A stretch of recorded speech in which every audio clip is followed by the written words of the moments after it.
एक बार दो व्यापारी एक जंगल से गुजर रहे थे। एक सोनार था, दूसरा लोहार। दोनों के पास एक एक गधा था। दोनों व्यापारी बातें करते हुए मजे से चल रहे थे। सोनार के गधे की पीठ रेशम के कपड़े से ढकी हुई थी और वह कीमती स्वर्ण आभूषणों और जवाहरातों से भरे दो थैले अपनी पीठ पर लादे हुए था। वहीं दूसरी ओर लोहे के व्यापारी के गधे की पीठ पर एक साधारण सा कपड़ा था और वह लोहे की छड़ी अपनी पीठ पर लादे हुए था।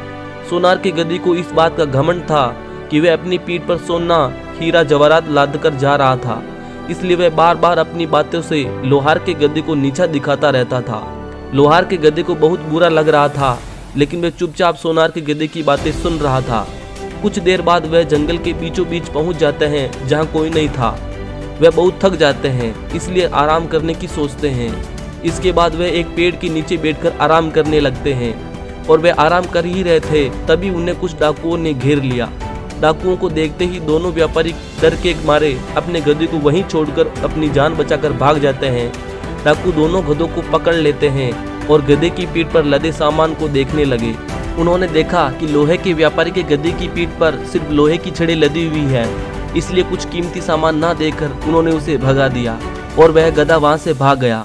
सोनार के गधे की पीठ पर हीरे, जवाहरात, सोना और कीमती सामान मिला तो उन्होंने गधे की पीठ से कीमती सामान निकालना चालू किया। गधे ने जब भी विरोध किया तो डाकुओं ने उसे एक काले रंग के धारदार चाबुक से खूब पीटा।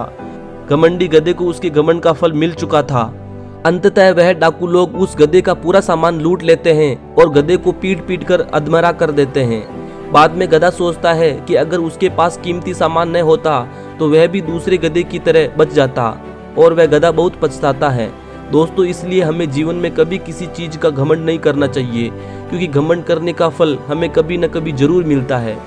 आज के समाज में अमीर का घमंड बहुत ज्यादा है। अमीर लोग गरीब लोगों को नीचा दिखाते हैं और उनका अपमान करते हैं। हमें इस अमीरी के घमंड से बचना है और सभी के साथ समान व्यवहार करना है। दोस्तों, आपने इस कहानी से क्या सीखा है कमेंट करके बताइए और इस वीडियो को लाइक करके हमारे चैनल को सब्सक्राइब करें।